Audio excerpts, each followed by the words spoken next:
Chegamos ao episódio 20 do podcast Cura pelo Hábito. Muito feliz aqui, Rafa. 20 episódios. 20 episódios. Maravilha. Comemorar cada marco, né, Rafa? Cada. Essa proposta, né, de a gente se reunir uma vez por semana, de a gente ir trazendo conteúdo, é muito desafiador no ponto de desenvolvimento, porque a gente se desenvolve demais fazendo isso, estudando, porque a gente vai trazendo muita filosofia e prática para o dia a dia, que é o Cura pelo Hábito, e mudança de percepção, e é muito legal, né? Porque a gente vai se desafiando e estudando, porque a gente vai conhecendo cada vez mais da filosofia e da vida, né, Cláudio? Então a gente vem conhecendo filósofos dos quais eu nunca tinha visto, nunca tinha estudado e nem, né, sabendo os nomes, e é extremamente gostoso e desafiador essa evolução que a gente vai tendo episódio por episódio, porque a gente vai descobrindo cada vez mais coisas, estudando mais coisas e conseguindo colocar isso na prática, né? Daqui a pouco sai o Cura pelo Hábito, uma reflexão da vida 2, né? De Sócrates a Martha Nussbaum, né? A gente já está estudando algumas filósofas aí contemporâneas e a gente vem trazendo algumas frases, algumas ideias delas. A gente falou no último episódio sobre o objetivismo da Ayn Rand, nomes difíceis, mas que contribuem muito para o nosso conhecimento. E hoje a gente vai falar sobre o tema da medicalização. E para você que nunca ouviu essa palavra, a medicalização é simplesmente o conceito que vem sendo muito discutido sobre o quanto as pessoas estão exagerando na ideia de resolver os seus problemas, as suas doenças, com remédios. Muitas dessas doenças que podem ser resolvidas de outras formas, e a gente que trabalha com terapias físicas, a gente trabalha com exercício, a gente lê muito estudo que demonstra que para algumas doenças crônicas o exercício tem mais resultado, alguns estudos que mostram que outros tipos de terapias não medicamentosas podem ter ótimos resultados para processos de doenças crônicas, e a gente trouxe esse assunto para discutir aqui hoje. A gente vai falar sobre filosofia, a gente vai falar sobre cinema e, sem dúvida, sobre ciência. E aí eu vou trazer uma frase reflexiva que é: o que é melhor, o caminho mais rápido ou o caminho mais longo? E aí, fazendo uma analogia nesse processo, a gente olha para a trajetória. Então, na maioria das vezes, a trajetória ela é muito melhor do que muitas vezes o produto final, que é assim, eu concluir. Então vamos supor, eu quero subir uma montanha. E aí eu posso subir a montanha em 1 hora ou em 1 dia. Qual será que é melhor? Então, subir em 1 hora, talvez eu vou gastar tanta energia, vai ser tão danoso chegar lá em 1 hora, que a hora que eu chego no pico eu não consigo nem aproveitar a paisagem. Mas se eu fizer isso na trajetória de 1 dia, o aprendizado, o desenvolvimento, tudo que eu vou aprendendo nesse caminho, ele vai agregando, e quando eu chego nesse topo, talvez nem seja à vista aquilo que eu vou achar mais belo dentro da caminhada. Então a gente olha a trajetória, a gente olha para a trajetória de cada situação de vida, de uma dor, de uma doença, e aprender a fazer isso traz para a gente uma grande oportunidade de cura, de desenvolvimento. E esse é o nosso tema: falar sobre o uso excessivo de medicamentos para achar um caminho mais rápido. E aí o caminho mais rápido, na maioria das vezes, não vai ser o caminho de cura. E o que eu quero colocar com isso? E que a gente coloca aqui: não somos contra medicamento, somos a favor de unir. A gente precisa unir as inteligências, unir as ciências, unir o que a gente tem de melhor.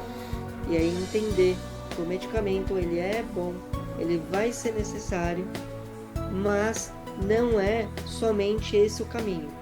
Então a gente precisa usar o medicamento para melhorar e ter a condição de olhar para a trajetória e começar a pesquisar e ir em busca das causas, e em busca, né, da cura que está lá na raiz, nas raízes que a gente tem e que a gente desenvolve. Lembrando que uma doença, um problema, uma dor, ela não é somente física. Então a gente fala muito da palavra biopsicossocial, né, Cláudio? Ela tem sempre uma conotação multifatorial. Ela vem de vários lugares, do campo das memórias, do processo mental, do processo físico, do processo de interação do meio com o vivo. Então a gente tem que olhar para isso tudo. E o medicamento, ele não traz esse recurso pra gente. Você falou de montanha, você falou um assunto que eu gosto muito, né? Porque eu sempre tenho essa referência, porque eu entro para uma prova de corrida de montanha, eu sempre tenho essa referência de que eu vou tirar as melhores fotos do que o cara que chega na minha frente. Porque o cara que é o primeiro colocado, que está preocupado em ganhar a prova, que não é o meu caso, ele não vai tirar uma foto do percurso, ele não vai parar para tirar foto. Então ele está num dos melhores, assim, por exemplo, fui para Patagônia correr, um dos lugares mais lindos do mundo. Você correr o tempo todo sem tirar uma fotinho, para mim não faz sentido. Mas tudo bem, ele está competindo, é o que ele foi fazer lá. Com certeza eu vou ter as melhores fotos. Então o meu caminho vai ser um pouco mais demorado, eu vou demorar mais para chegar, bem mais, né? A gente chega a fazer do dobro do tempo a prova. Mas a última prova que eu fiz na Patagônia eu demorei o dobro do que o primeiro colocado. Ele fez em 7 horas, eu fiz em 14. Ele fez em 7 horas e meia, eu fiz em 14. Mas tenha certeza que eu fiz melhores fotos que ele. Então o que a gente leva com a gente depois, tudo que eu consegui ver no caminho, as pessoas que eu consegui conversar no caminho, foram coisas que me acrescentaram muito. E isso que o Rafa estava trazendo com essa analogia. Quando a gente realmente passa pelo processo, entende o que a gente está passando e não tenta sair logo do processo com medicamento que resolva uma dor de uma hora para outra, a gente aprende e a gente se desenvolve. E só um ponto que eu vou falar aqui, que os pacientes sempre me perguntam. Eu não indico, na verdade, medicamento, eu não acho que ele seja da minha profissão. Eu acho que quando o paciente quer um medicamento, ele tem que ir no médico, porque o profissional realmente está mais indicado para receitar um medicamento. Mas, quando o paciente me pergunta, você acha que eu devo tomar um anti-inflamatório para isso aqui, que eu tô, essa lesão no meu tendão, para essa dor que eu tô? A explicação que eu dou para todos os pacientes é a mesma. O anti-inflamatório não trata a sua lesão. O anti-inflamatório não resolve o problema. Ele só vai diminuir o processo de dor. E eu estou falando aqui principalmente de lesões mais crônicas, lesões que são as que os fisioterapeutas mais tratam. Dificilmente o paciente chega para a gente, principalmente quando a gente trata pacientes que já passaram pelo médico, ele já passou o processo agudo, já passou os 2 primeiros dias do processo. Então, a partir desse momento... Mas só trazendo a importância, mesmo sendo agudo, no medicamento não resolve. Né? Porque a lesão, o tipo de dor que aparece, ela está aparecendo porque tem uma alteração ali no tecido que precisa ser mexida. Né? Então, não é só o medicamento em si. É só para dizer assim, resolve a dor, como o Claudio falou, diminui o processo inflamatório. Mas se tiver uma lesão, não vai ser a solução. A não ser que seja só o processo inflamatório.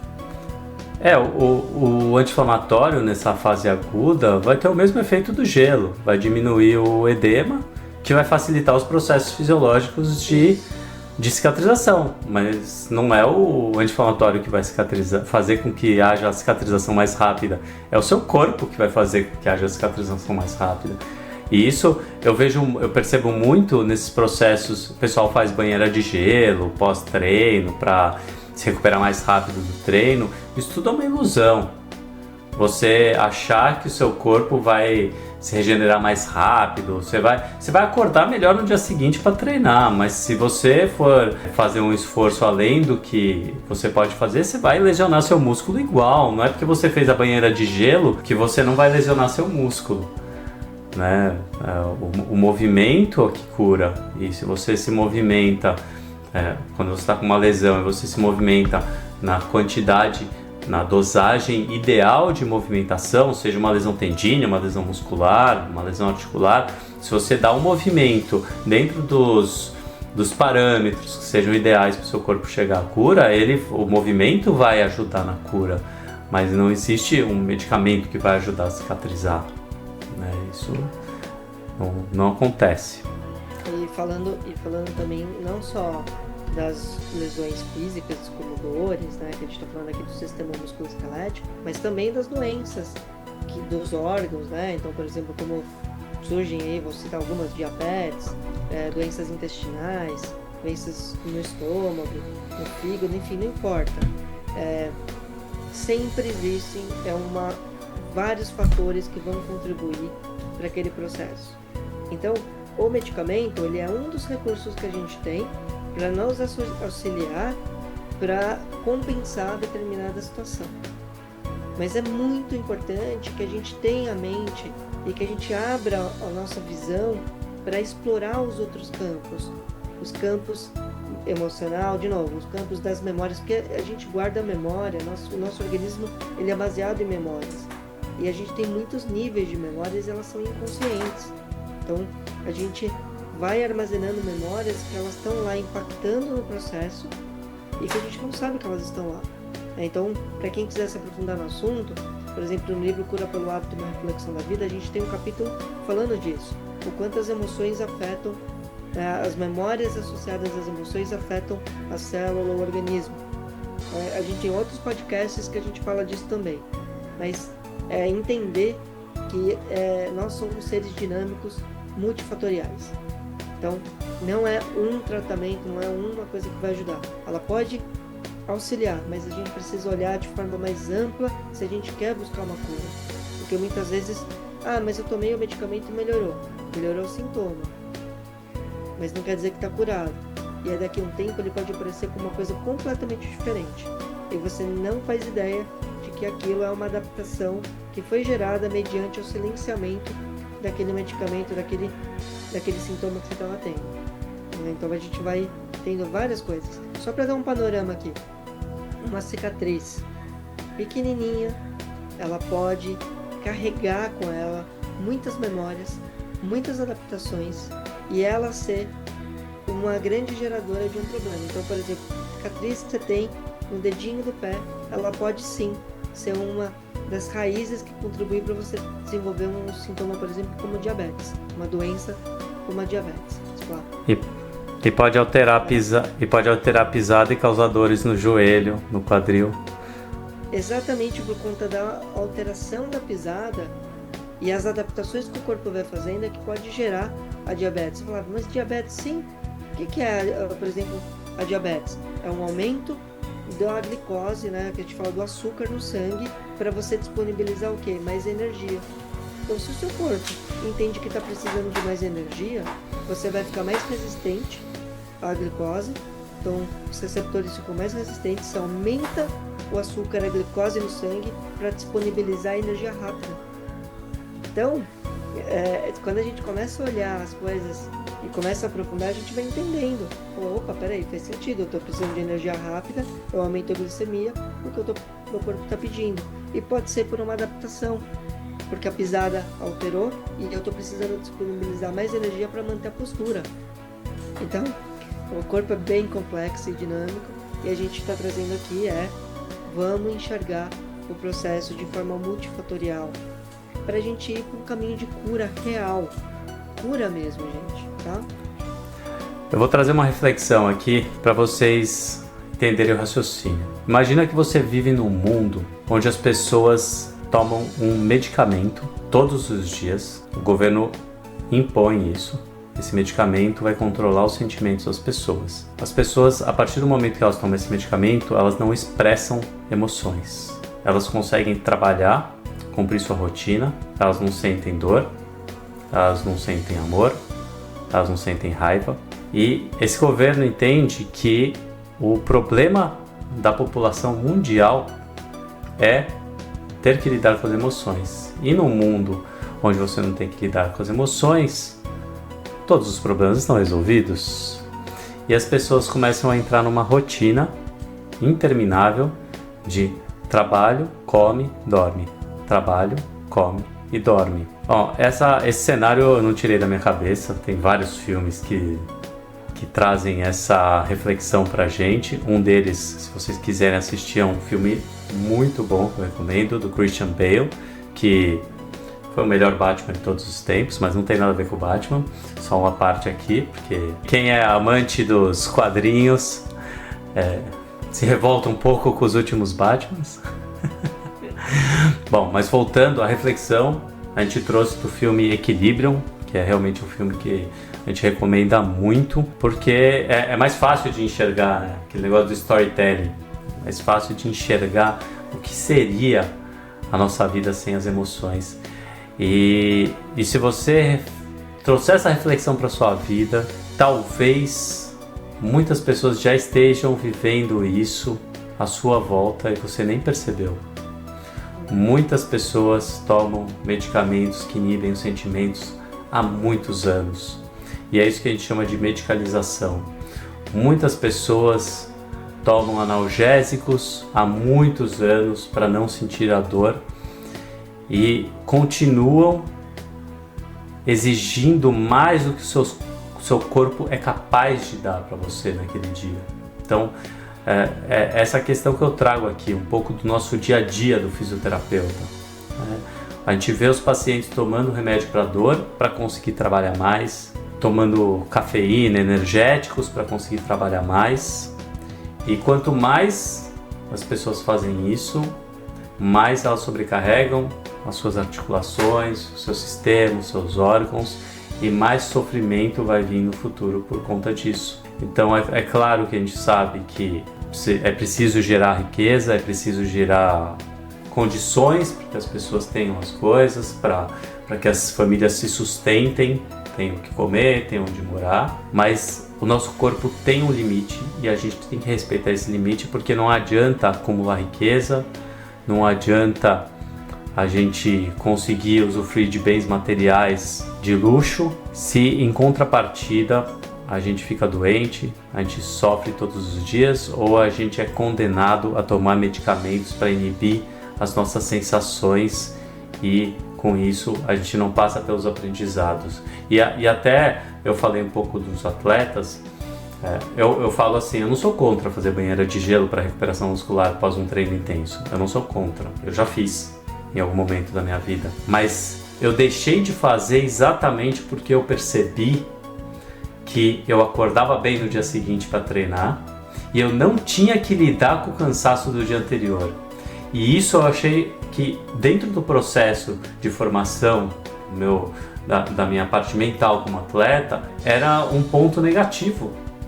Era um ponto que me tornava mais fraco, porque quando eu lido com esse sentimento de cansaço, quando eu acordo no dia seguinte e me forço a sair da cama, a colocar minha roupa e a treinar mais um dia com aquela sensação de cansaço, o dia que eu chegar na minha prova e se eu não estiver nas condições ideais, porque nem sempre você acorda nas condições ideais para uma prova de corrida, e quem é corredor sabe disso, por isso que eu trago muito aprendizado da corrida para a vida, eu vou conseguir lidar com esse sentimento de que eu não estou bem naquele dia e vou conseguir fazer minha prova. Porque eu tô acostumado com aquela sensação de cansaço, eu tô acostumado que nem sempre tudo tá 100% bem para você cumprir com seus objetivos. E a vida de empresário também é um pouco assim. A vida do executivo de empresa também é um pouco assim. Nem sempre você tá nas condições ideais de trabalho, nem sempre você tá no escritório que te dá uma estrutura ideal, nem sempre você tá num país que te dá uma condição ideal de trabalho, mas você consegue superar essas dificuldades a partir da resiliência que você foi desenvolvendo, lidando com os problemas do dia a dia, para que mais um dia você consiga produzir independente de tudo isso. Se o medicamento, só completando, se você usar o medicamento, se você usar de recursos externos que facilitem esse processo, você vai conseguir cumprir com os seus objetivos provavelmente, mas você não se torna mais resiliente. Você se torna dependente. E é exatamente trazer hoje aqui para esse podcast a ideia de vamos olhar e não se anestesiar. Então, a gente se utiliza do que a gente tem de melhor. Então, o medicamento ajuda, contribui. se a gente olhar para as outras coisas e começar a pesquisar, começar a entender a dor, a fadiga, o corpo, o organismo, as manifestações e buscar ajuda para isso. Aí a gente vai trazendo cura e essas curas vão beneficiar a gente no futuro. Por quê? Porque dificilmente a gente adoece. Não quer dizer que não adoece no sentido dor, mas não adoece ao ponto de você ficar dependente de algo que você tem que ficar ali tomando remédio, porque aí depois quando você foi ver, você fala, agora eu tô com artrose. Aí tô com uma artrose que dói pra caramba. E aí é bem mais difícil de tratar. Então assim, se a gente trata a dor no início, que começou a incomodar, não só com o medicamento, mas olhando para o que eu comecei a gerar ela, dificilmente você vai desenvolver uma artrose lá na frente. Raramente. Então esse é o processo. Olhem para o sistema, olhem para essas questões multifatoriais, para que a cura possa ser algo constante, de equilíbrio, né? Mas um equilíbrio utilizando as emoções, né? Não poupando as emoções, mas utilizando as emoções e equilibrando esse dia a dia, porque esse benefício é um benefício que vai ser para a vida, ao longo, né? Ela é contínua, é uma coisa contínua, e a continuidade mantém a saúde. Não é isso, Cláudio? É isso aí, Rafa. Acho que a mensagem do episódio 20 era essa. A gente queria trazer essa questão, é uma discussão que a gente traz muito no nosso dia a dia com os nossos pacientes. Toma remédio, não toma? É uma questão que provavelmente virão em outros episódios, porque acaba se mesclando com várias coisas que a gente traz, mas a gente queria fazer um episódio específico para isso. É isso aí. E, como sempre, aqui na descrição do vídeo tem os links que levam direto para o nosso conteúdo, nossos livros, nossos cursos. E é isso aí, Rafa. Semana que vem, aí, Cláudio, valeu. Tamo junto de Até novo. Semana que vem, pessoal, até mais. Até semana que vem, até mais.